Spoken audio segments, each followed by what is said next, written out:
Hello and welcome back to English Today.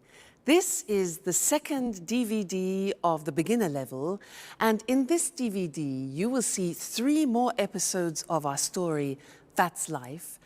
And then in our special TV programs there will be a debate about low-cost airlines and an interview with a sports expert about football training. Then, in the grammar section, we will study the simple present, frequency adverbs, some and any, there is, there are, and also making suggestions. Now remember, if you have problems understanding anything, use the subtitles. Okay, so enjoy studying and have fun.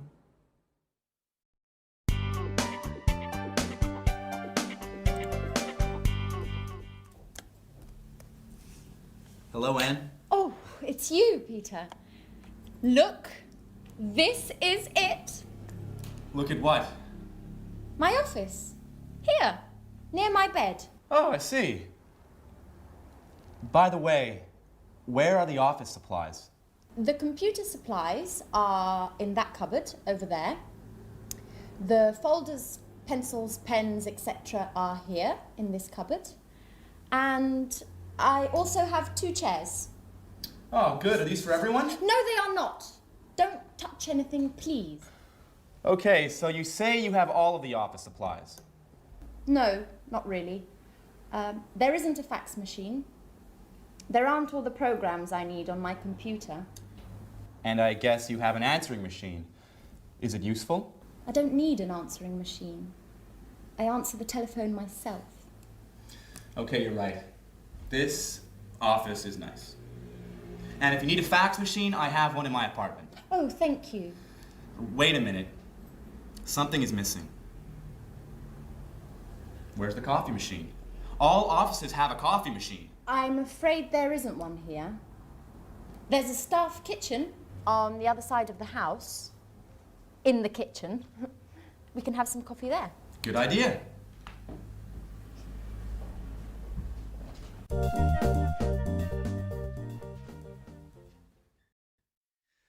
Hello and welcome back to English Today. How are you?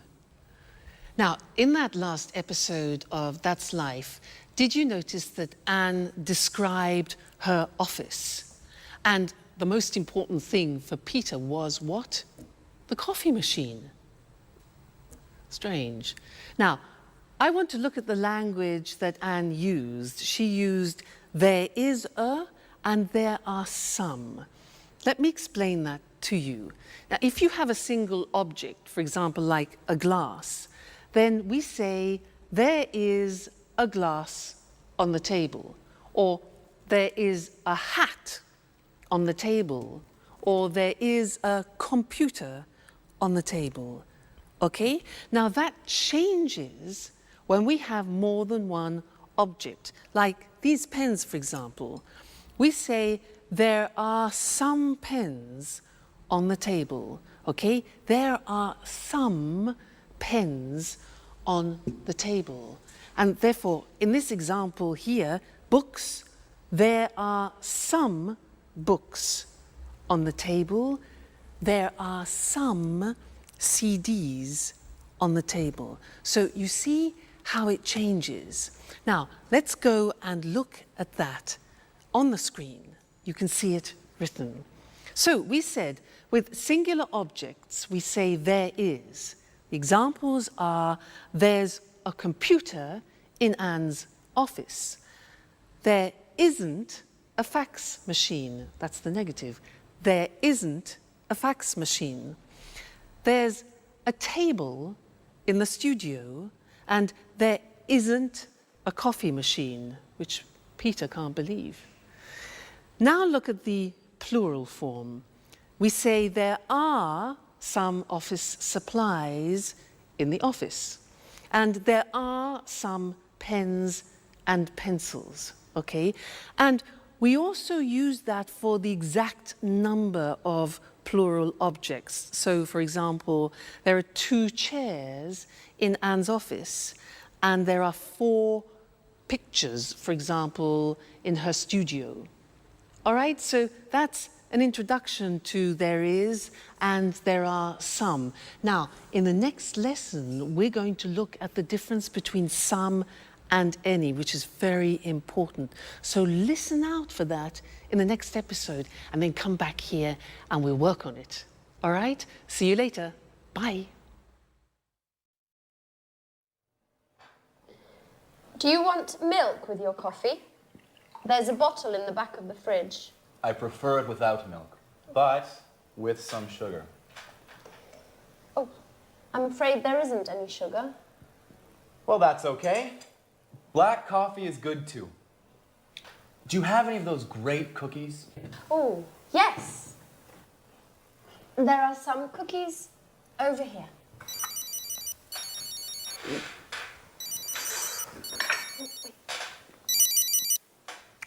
Peter speaking. What? An audition? No, not at all. I'm free. Great. Bye. Well, finally, an audition. Wonderful. When?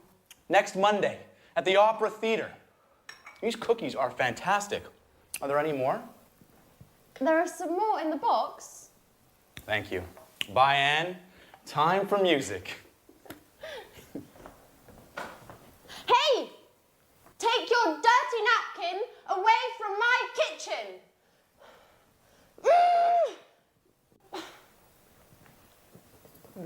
It's nice to have you as my new office neighbour.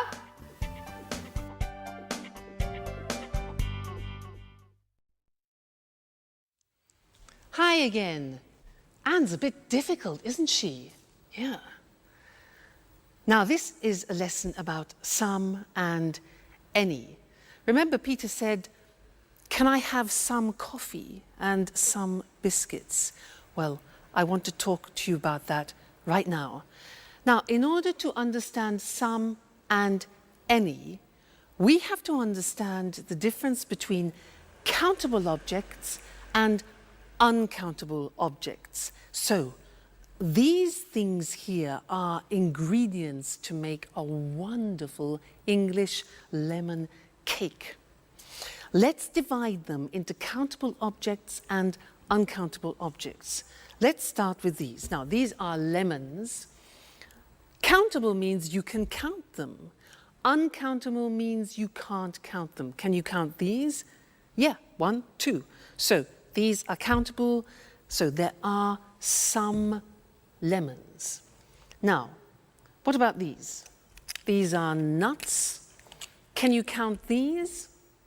Yeah, 1, 2, 3, etc. So they are also countable. So we say there are some nuts on the table. Now, what about this? This is marmalade. Now, can you count marmalade? Well, you can count the container, but not the marmalade inside. So this is uncountable, and we say in English, there is some marmalade. It's a singular verb. So we put it here, it's uncountable. Okay? Now, let's look at this. What's this? This is salt. Salt. Now, is this countable or uncountable for you? Countable or uncountable? Well, it is very difficult to count all the little bits of salt, so this is uncountable. We put it here, all right? Now, next thing, these two, eggs. Countable, uncountable, 1, 2, countable. There are some eggs. This here is spices. Spices. Now, these you can count.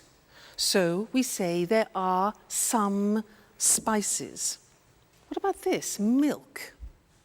You can count the bottle, but can you count the liquid? No.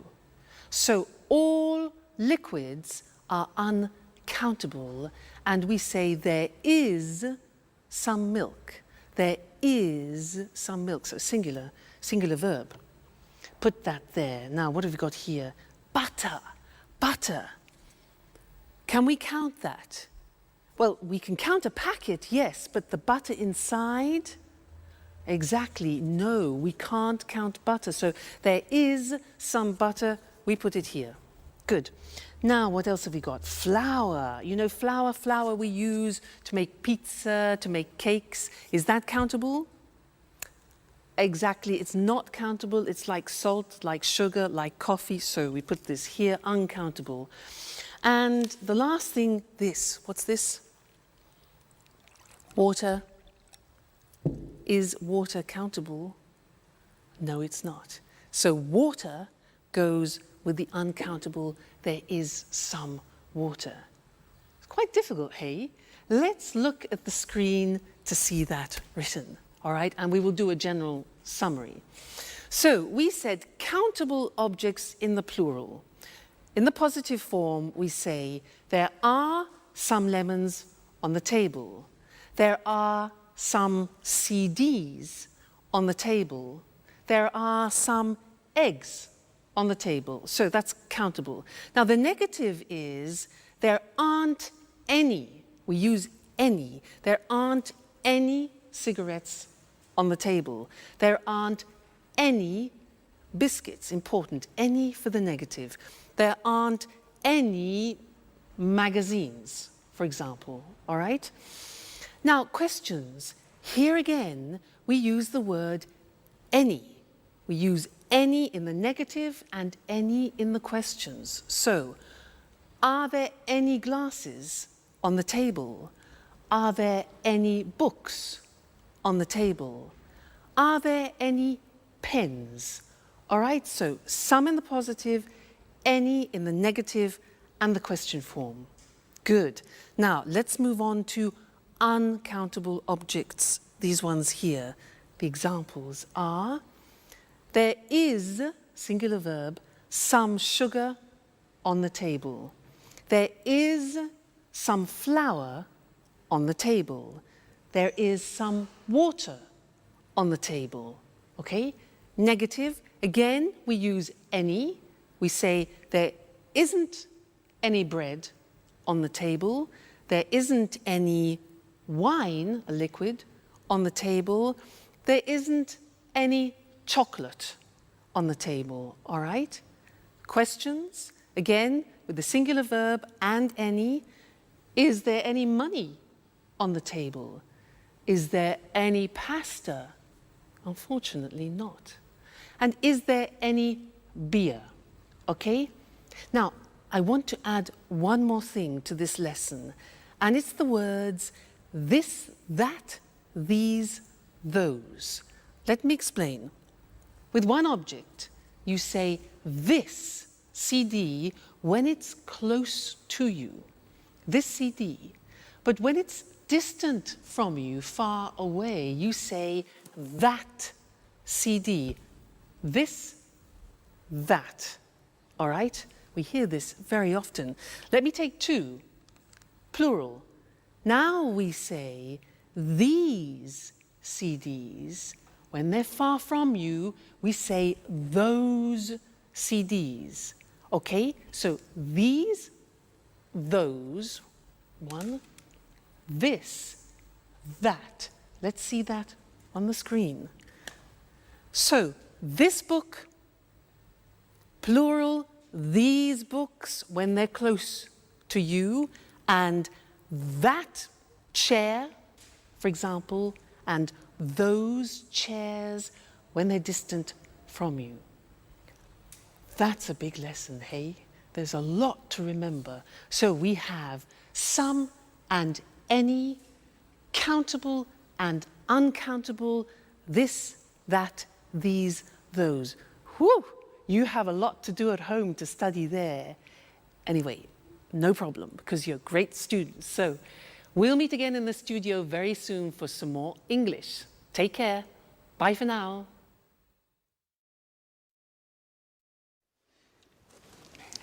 Yes, I always go shopping on Saturdays. The first thing I do on Saturday is drive to the supermarket. I sometimes go shopping on Saturdays, but usually I sleep late. I'm always so tired on Saturdays. I'm never tired on the weekend. The weekend is a time for fun. I paint, go jogging, go out with some friends. Unfortunately, I sometimes have to study. Oh, I sometimes do a little work at the weekend. When I'm free, I like going swimming, going to exhibitions, or to concerts, if I have enough money. Oh, and every Sunday, I clean up the entire flat. And in the evening, I watch TV. Oh, I never watch TV. It's boring.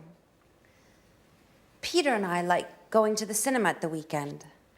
Yes, it's important not to watch too much TV. An hour a day or so, that's enough. Come on, guys. You talk like my grandfather.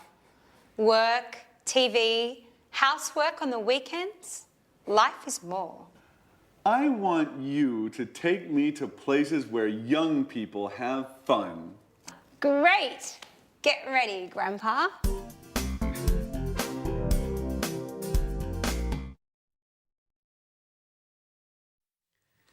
Hello and welcome back again to English Today, your live English language program. Now, did you notice how Anne said that she loves going to concerts and exhibitions, but she doesn't have enough money? Now, this word enough, it's written E-N-O-U-G-H. The pronunciation is enough. What does it mean? Let me show you. I have a ticket here for a concert, okay? This is 45 euro. 45 euro. Now, I have 40 euro here. 40 euro, 45 euro for the ticket. It isn't enough. It means it's less, it's not sufficient. It isn't enough. No ticket, no concert. So, happens. Like Anne, poor Anne, not enough money. Now, another example, you ask me, can I have a glass of water? And I say, sure. So, here you are. You say, what? Excuse me, it's not enough. Not enough, it's not sufficient. Oh, I say, okay, fine. So, glass of water, here we go. And you say, oh, it's too much. Too much. Now, that is the opposite. When something is in excess, it's too much. Let's go back to the ticket. For example, imagine that the theatre ticket has a discount. Now it only costs 30 euro. 30 euro. I've got 40 euro, which is too much. In excess, too much. But that's great. That's not a problem. That's great. I can go to the concert.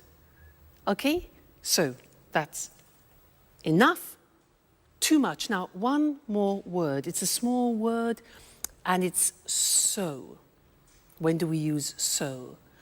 If I say to you, you are so intelligent, that describes an emphasis. You are so intelligent. You could also say, the glass is so full, okay? So is to express an emphasis of something. So, we've studied enough, too much, and so. Let's look at those on the screen now to help you, okay? Enough, pronunciation, enough, when something isn't sufficient. There isn't enough water in the glass. There isn't enough money. Then we can also use it with an adjective. The glass isn't full enough. After an adjective, it isn't full enough. let's move on to too when we talk about something in excess. So, there's too much water in the glass. There's too much money. Great. There are too many coins. Now, many is because we use it with countable things. There are too many coins. We can use it with an adjective. For example, the ticket is too expensive. The glass is too full. All right? Then the last thing was so, when you want to emphasize something, the ticket is so expensive. The glass is so full, or you are so intelligent. Fantastic. So that's the end of this lesson. Remember, enough, too much or too many, and so. That's it for now, and I'm going to see you again extremely soon. Take care. Bye.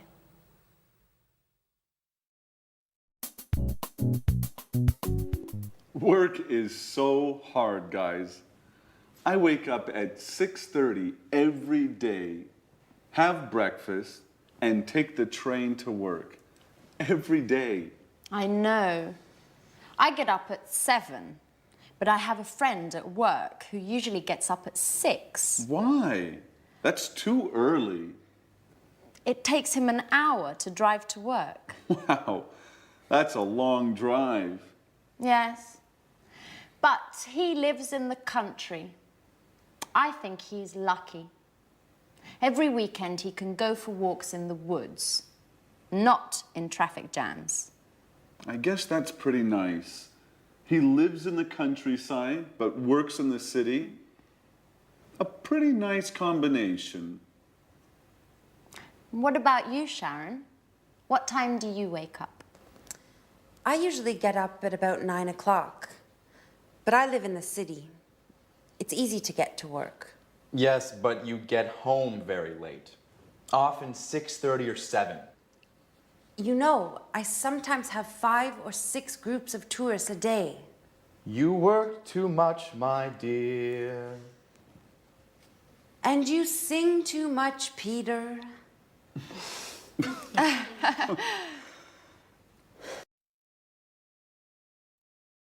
Hello again, and how are you?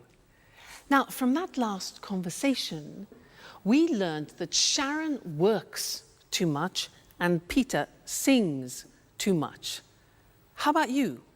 Do you work too much? What time do you get up in the morning? 6:45? 7 o'clock? 7:15? 7:30? Well, I'm going to describe my typical day, and I'm going to use the simple present to do that. All right? Well, first, I wake up at 6:45, but I don't get up. I listen to the radio and I listen to the news. Then after, I slowly get up. That's difficult. And I take a shower. I take a shower. I get dressed.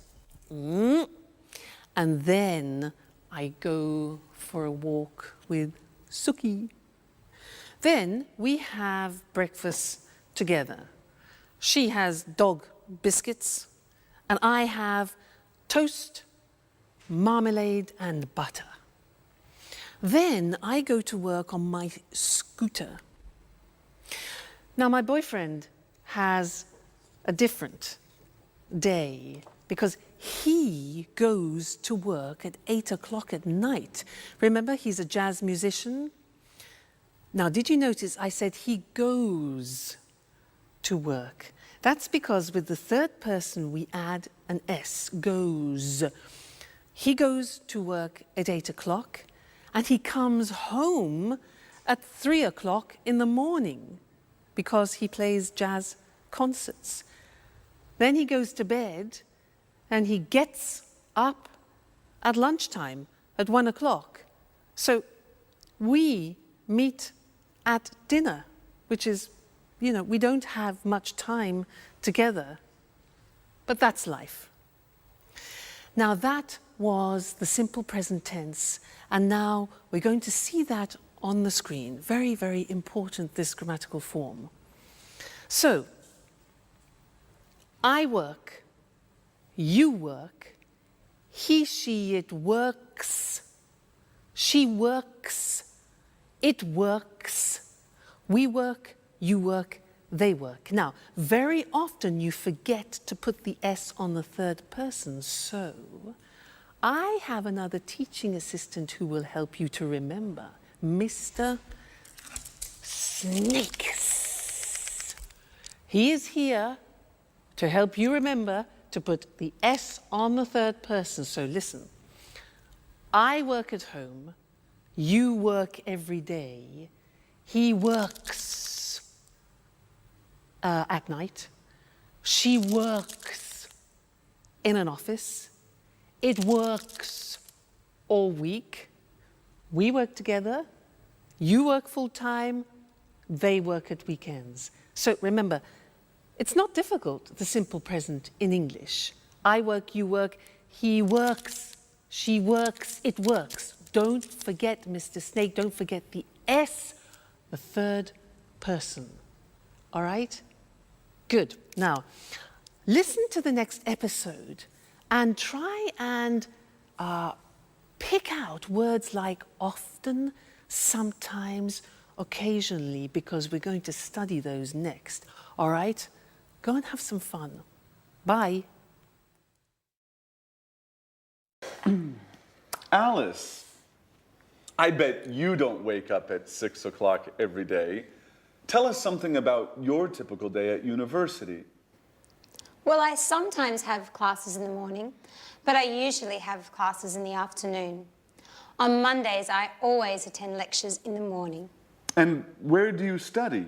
I usually study in the library, but I sometimes study at home too, when I don't have classes in the morning. My friend David also studies at your university. Do you remember him? David Leary? Yes, I occasionally see him in the library and sometimes in the park. In the park? Doing what? He likes studying there. He takes his books, finds a nice park bench and reads there. Not a bad idea. You can study and enjoy nature at the same time. Yes, I like the park too. Unfortunately, I often need books that are in the library. And what about lunch? Do you usually make sandwiches and take them with you? Oh no, I hate cooking. I usually have lunch in the cafeteria with friends. Oh, I do just the opposite. I usually cook lunch at home. I seldom have a quick lunch at coffee shops. Okay, guys, stop with this boring talk. What about fun? Do any of you do anything besides working and studying? It's Friday, remember? You're right, Jack. I'm so happy it's Friday. Me too. It's weekend time. Time for shopping.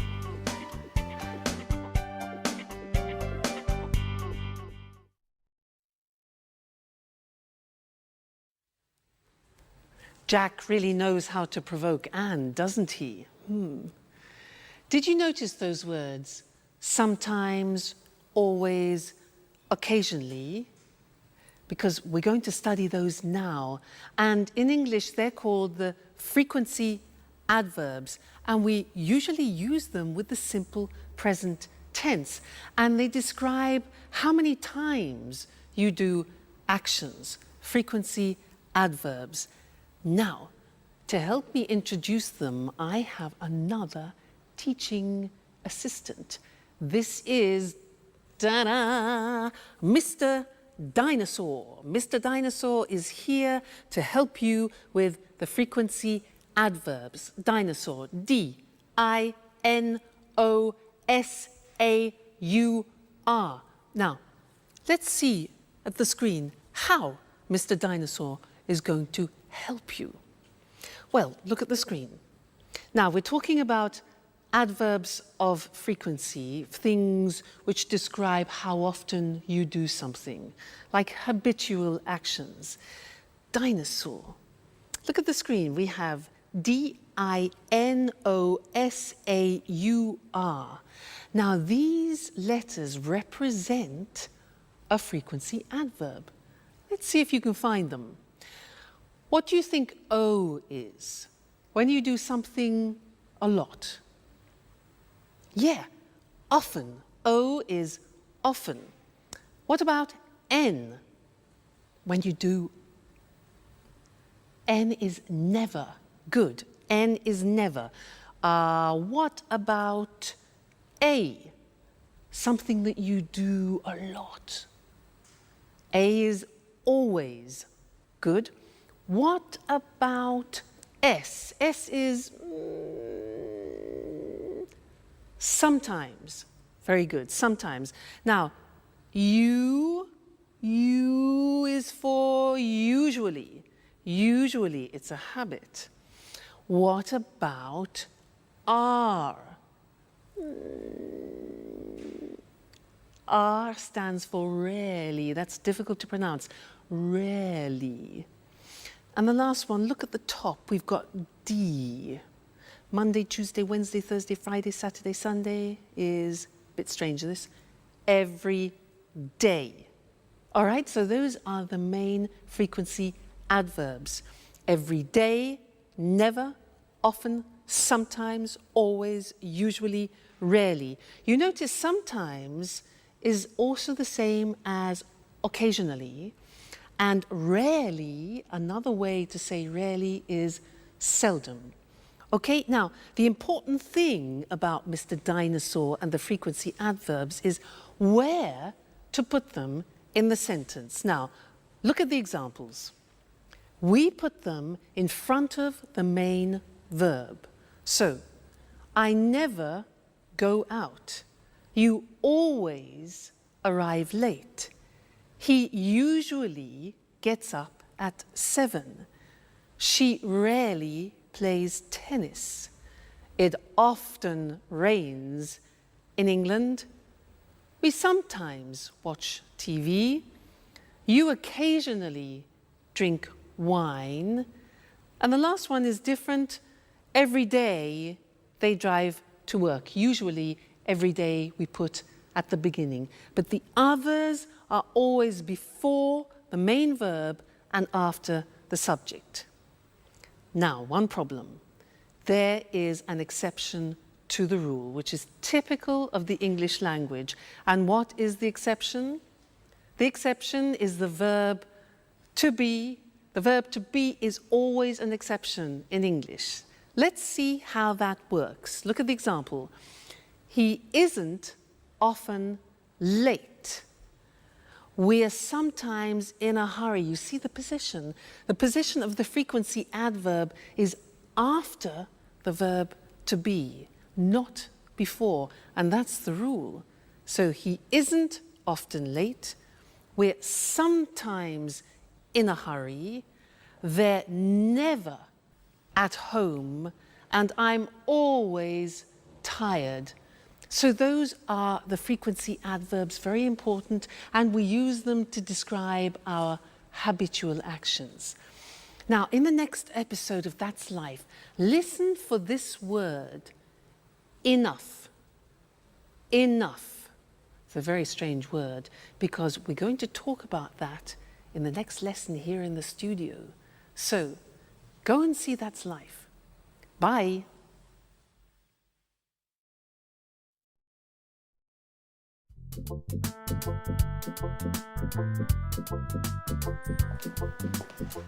May I ask you a question, Alice? Sure, ask any question you like. I'm an open book. Do you have a boyfriend? Well, I go out with some boys, but that's nothing serious. According to my birth chart, I need some Taurians. But that's not easy now that Saturn is in Leo. I see. Anyway, I think you have a strange relationship with boys. Oh no, I like boys very much. They're great at carrying packages. You're exceptional. Thanks, Jack. But now, stop talking about me. Let's talk about you. What do you think of me? No, really. I'm curious. What do you do at work? Oh, nothing special. You know Speedmaster, the sporting goods factory. Yeah, sure. They produce wonderful running shoes. What department do you work in? I'm a sales manager. Last month they gave me a promotion, and now I am responsible for Southern Europe. That's why I moved here. Wow, that's really interesting. You must be very good at work. What exactly do you do? Oh, basically I look for new clients and keep them informed about new product lines and take care of their requests. What kind of requests do they have? Oh, they often ask questions about new models and prices. What do you do if they want a discount? Well, basically, I don't get mad. I listen to them and then I tell them no. Well, seriously speaking, it depends. Each client is different. If they're important, I try to make an agreement with them. Hi, Anne. Hi, Sharon. Where's Peter? Oh, Peter's preparing his audition. Well, tell Peter I wish him good luck. Do you really care?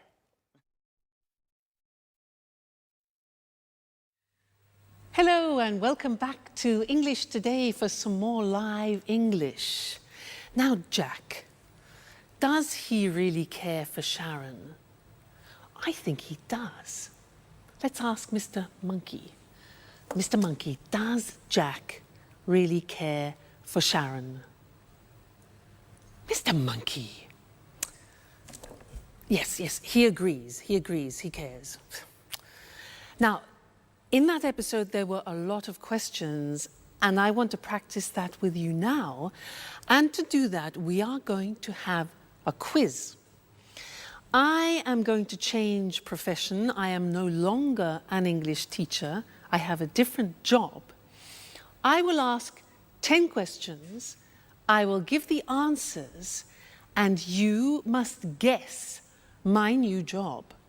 Now, if you guess it correctly, I will play a flight for you to go to London for a romantic weekend. How about that? Flight to London? So 10 questions. Listen carefully. Number 1. Do I work in an office? No, I don't. Number 2. Do I work outside? Well, yes, actually, I do sometimes work outside. Next, do I have special qualifications? Oh, yes, I have special qualifications for my job. Okay, next one. Do I work at weekends? Yes, I do, actually. Most weekends I work. So, I don't work in an office.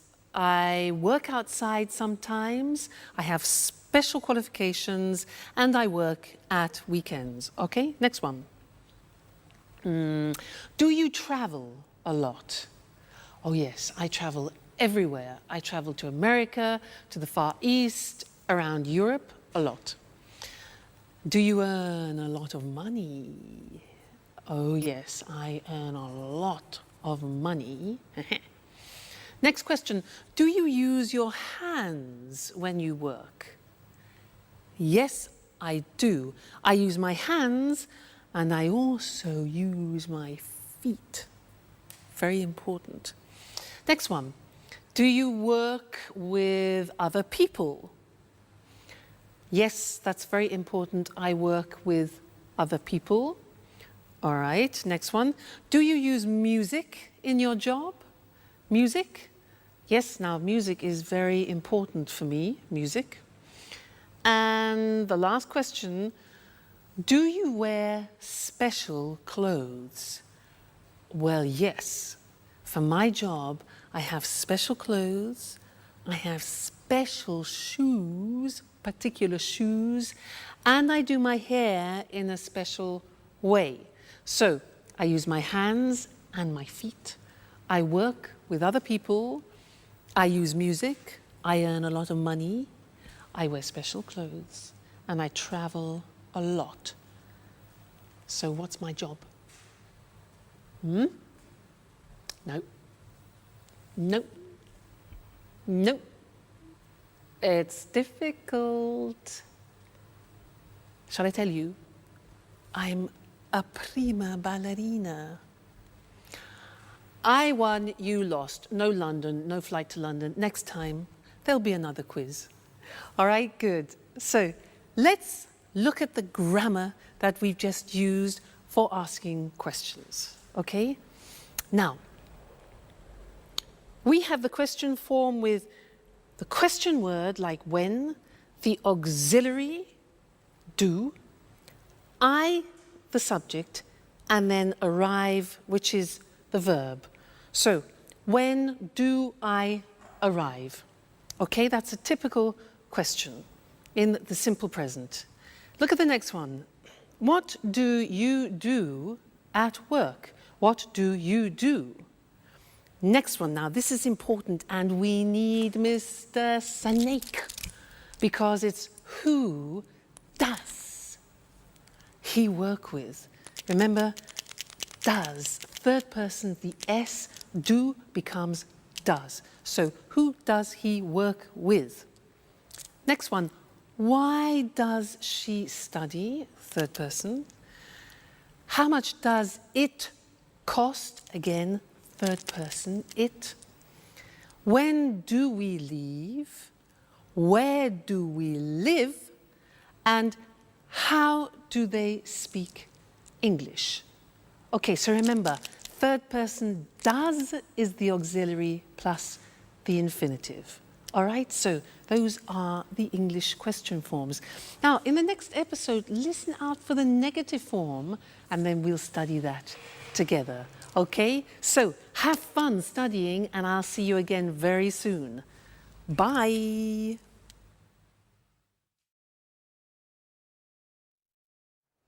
Oh, girls, we're talking about jobs. Tell me about your job, Sharon. What do you do at the moment? That's an interesting question. Really? Why do you say that? Well, you know I have a degree in archaeology, but now I'm doing something quite different. Do you have a part-time job? No, unfortunately, it's a full-time job. I work for a travel agency. Oh, what do you do? I give tours around the city. I bring tourists to monuments and museums and other interesting places. Oh, that's nice. Could I have you as a tour guide for one day? I'm sorry. I only work with groups, usually with Japanese people. Oh, well, I'm a black belt in karate. Very funny, but it's not enough. It's too bad. Anne, stop cleaning for a moment. Sit down and tell me about your job. Okay. I work in a publishing company. Oh, so you work with famous writers? Not exactly. I don't work with the writers. I just read their proofs and correct them before printing. By the way, do you know Paul Taylor? He works with you, right? Yes, but we don't work in the same department. He works in the advertising department. But we are good friends. Every weekend we play tennis together. Play tennis? I'm jealous. Do you play tennis too? Do you want to play with us? Well, just joking. I don't play tennis that well. Only karate.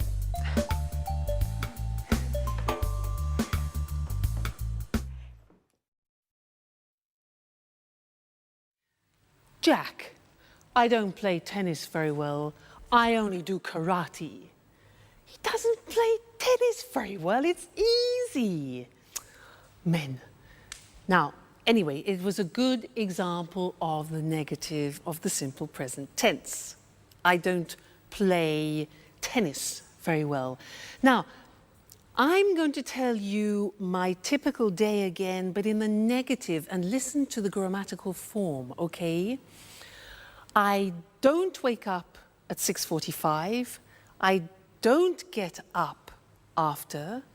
I don't listen to the radio. Now, don't is do not abbreviated, okay?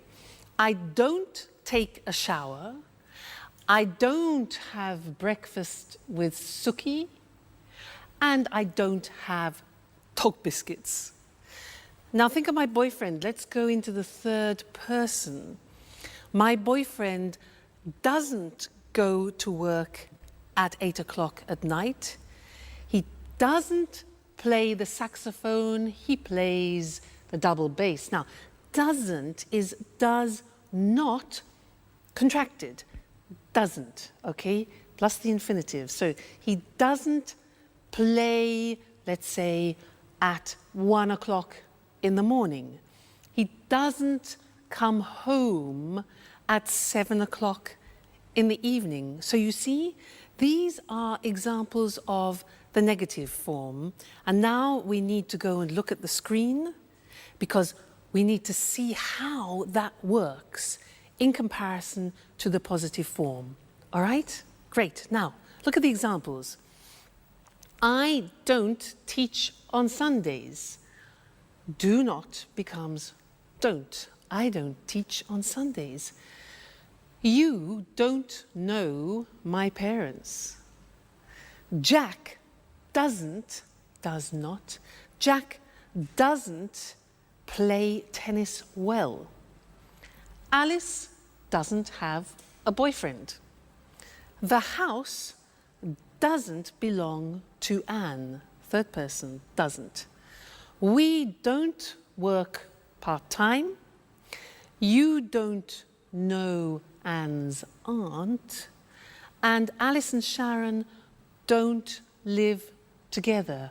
All right, so now we have studied the positive form, the question form, and the negative form of the present tense. So a whole world opens up for you, okay? Well, you just keep studying and we'll meet again here for another live show very soon. All right, take care. Bye.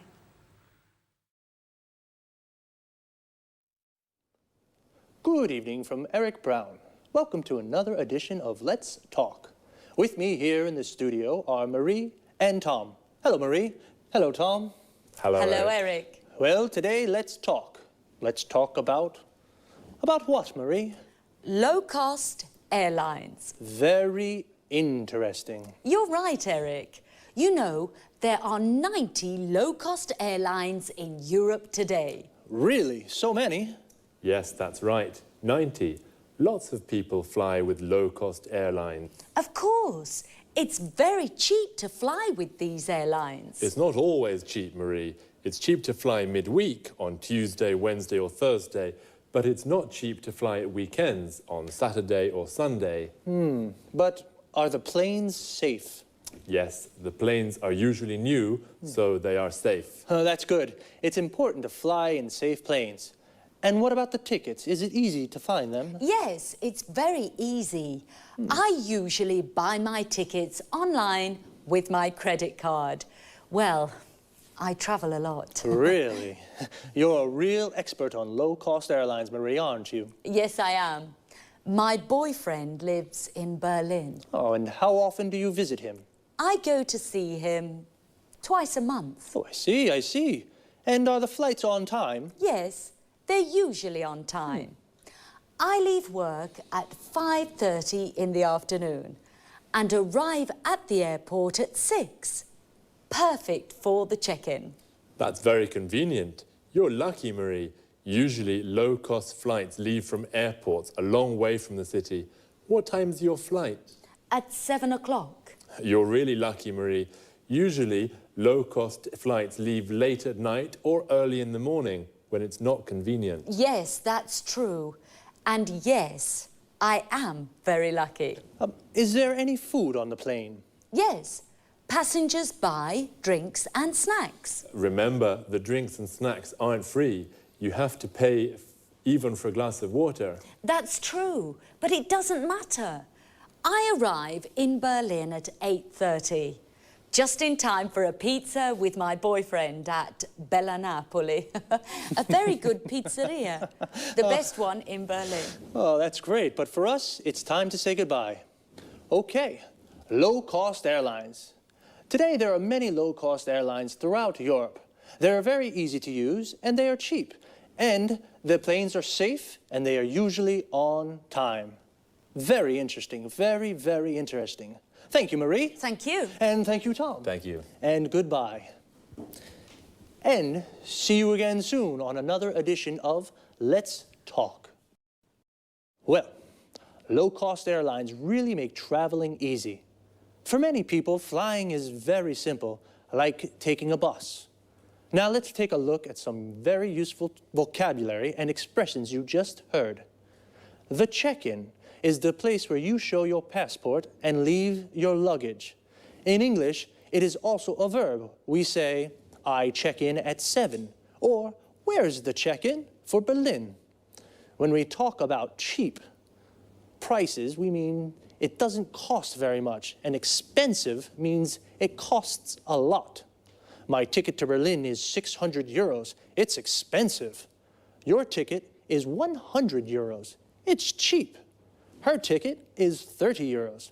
That's very cheap. To say what airline we use, we say fly with, followed by the name of the airline.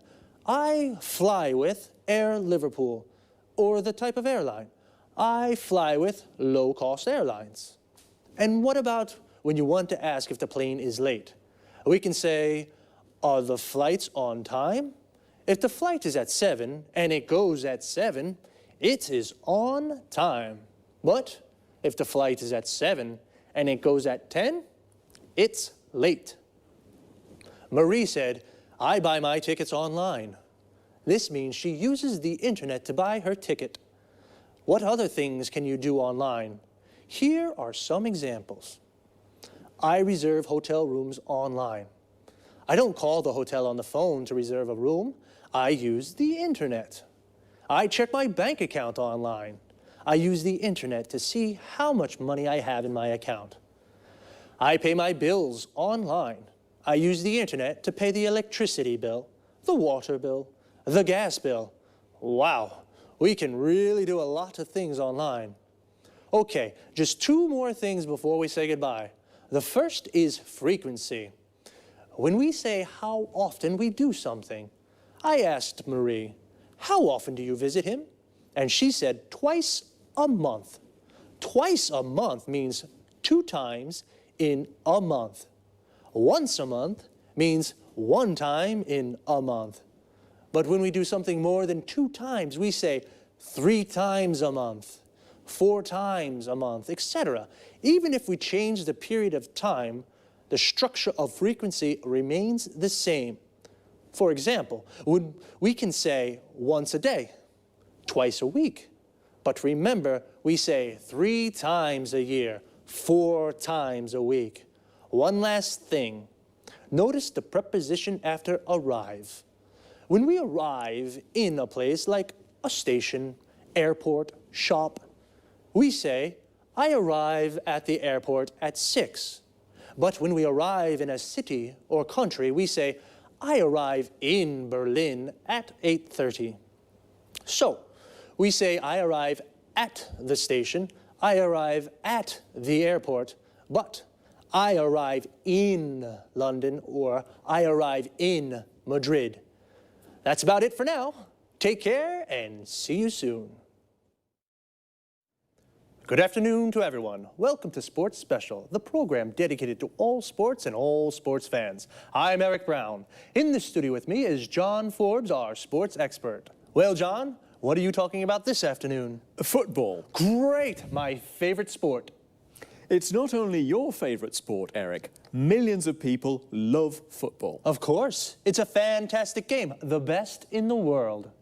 Well, maybe, but remember, Eric, football isn't only about fame, success, and money. Oh, a lot of money.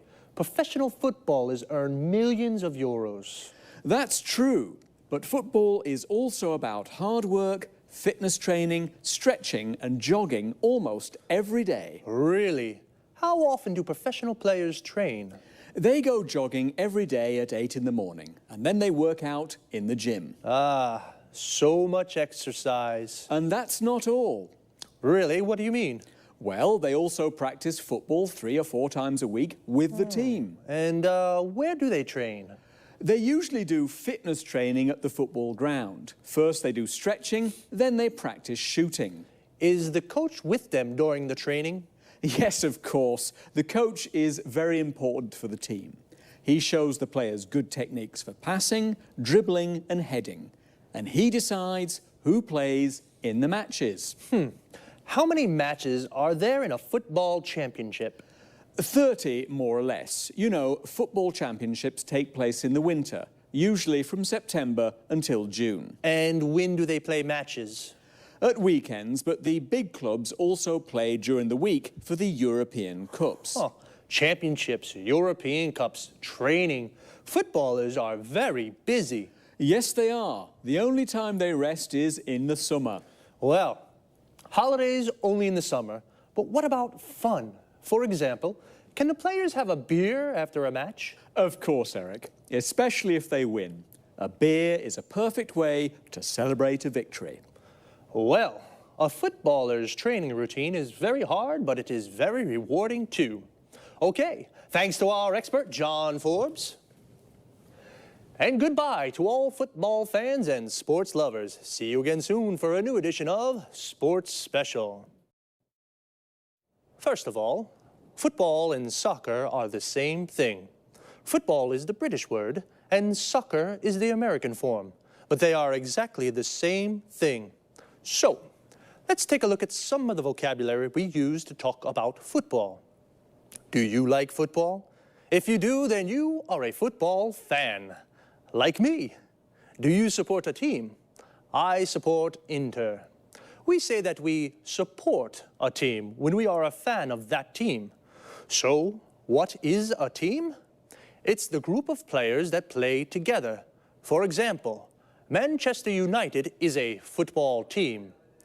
A person who plays football as a job is called a professional footballer or a professional football player. Footballer and football player are the same thing. A football player is a footballer. And every team has a coach. A coach is the person who prepares the team. He teaches techniques and how to play well. So, 11 football players make a team, and when two teams play against each other, they play a match. But as John told us, footballers don't only play matches, they do a lot of training. Training is all the exercises they do to prepare for matches. We can say, footballers do training, or footballers train. Training is the noun, and train is the verb. And what do they do when they train? John said a few. They work out in the gym. They do stretching. They go jogging. And they practice football skills. John also mentions some of the skills or techniques that footballers practice. Passing, which means to pass or kick the ball to another player.